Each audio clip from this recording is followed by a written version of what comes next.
Hello guys, അപ്പോൾ തുടങ്ങാം. This is book channel. Peddi കണ്ടു. രാം ചരനാണ് നായകൻ, ബുച്ചി ബാബു സനാണ് സംവിധാനം ചെയ്തിരിക്കുന്നത്. ജാൻവി കപൂറൊക്കെ ഉണ്ട് ഈ സിനിമയിൽ. പിന്നെ എ.ആർ. റഹ്മാന്റെ സംഗീതവും. സിനിമ ഒരു സ്പോർട്സ് ബേസ്ഡ് ഇമോഷണൽ ത്രില്ലർ ടൈപ്പിലാണ് അവിടെ എടുത്തു വച്ചിരിക്കുന്നത്.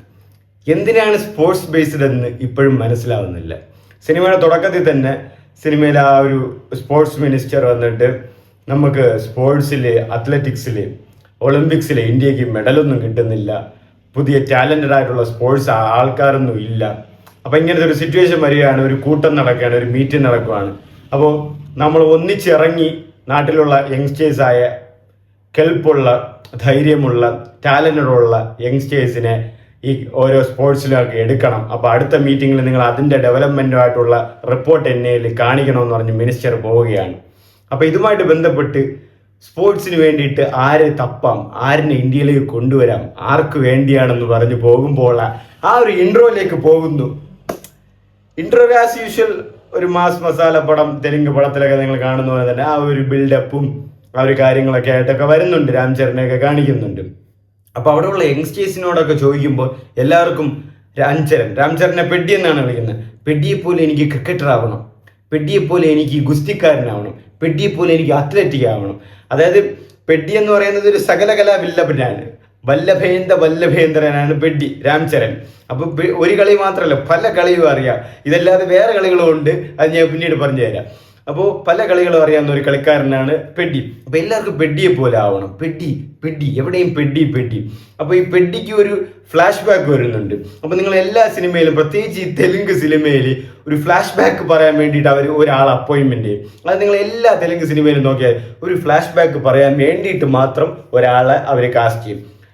വന്നിട്ട് ഞാൻ ഫ്ലാഷ് ബാക്ക് പറയാം. ആരും ചോദിക്കുന്നില്ല ഫ്ലാഷ് ബാക്ക് എന്താണെന്ന്. പക്ഷെ പുള്ളിക്കാരങ്ങനെ താനെ വന്ന് ആരും പറയുന്നില്ലല്ലോ, അപ്പൊ ഞാൻ പറയാന്ന് പറഞ്ഞു വരികയാണ്. എല്ലാ തെലുങ്ക് സിനിമയിലും ഇങ്ങനെയാണ്. അങ്ങനെ ഒരു കാട്ടിന്റെ ഇടയിൽ, ഒരു മുതുക്ക് കാട്ടിൽ ഇവരെല്ലാവരെയും കൊണ്ടുപോയാണ്. ഇതാണ് കാട് കേട്ട, ഇവിടെയാണ് പെഡിയുടെ ഒരു സ്ഥലം. പെഡി എന്തായിരുന്നു എന്നുള്ളൊരു പ്ലോട്ട്, അല്ലെങ്കിൽ പെഡി എന്തായിരുന്നു ചെയ്യാൻ പോകുന്നുള്ളൊരു ട്വിസ്റ്റ്, അത് ഈ പ്ലോട്ട്, അതായത് ഈ ഒരു ഫ്ലാഷ് ബാക്ക് പറയുന്ന ആള് പറഞ്ഞു കൊടുക്കുകയാണ്. ഇന്നതൊക്കെയാണ് സംഭവം.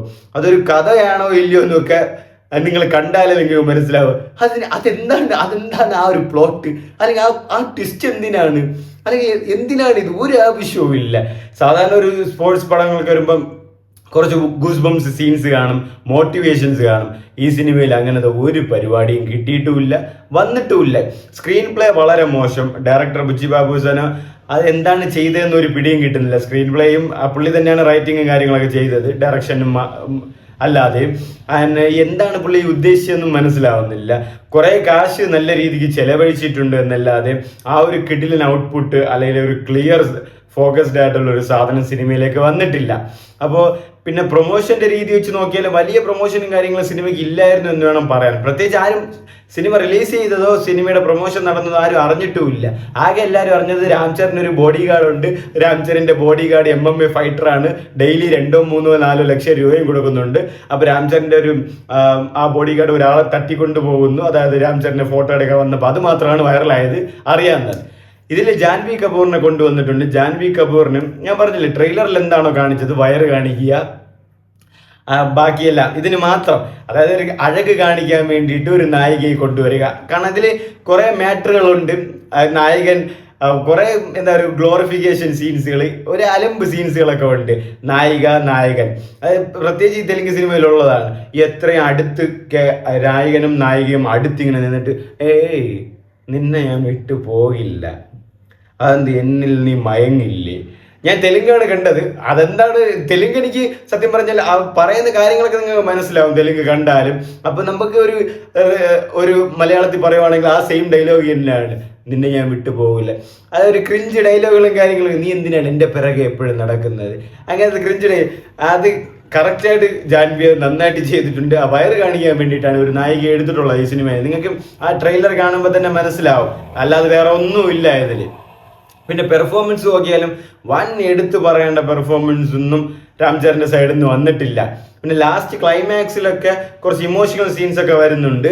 അത് കുറച്ച് എനിക്ക് ഓക്കേഷ് ഫീലാണ് തോന്നിയത്. എനിക്ക് വൺ ഇമ്പാക്റ്റ് ഒന്നും സിനിമയിൽ മൊത്തത്തിൽ തോന്നിയിട്ടില്ലായിരുന്നു. പിന്നെ എ ആർ റഹ്മാന്റെ മ്യൂസിക് ഉണ്ട്. സത്യം പറഞ്ഞാൽ എ ആർ റഹ്മാൻ ഇപ്പൊ എന്ത് മ്യൂസിക്കാണ് ഇടുന്നത്, എന്ത് പാട്ടാടുന്നത്, എ ആർ റഹ്മാനും ഒരു പിടിയില്ല, എ ആർ റഹ്മാൻ പടത്തിലിടുന്നവർക്കും പിടിയില്ല.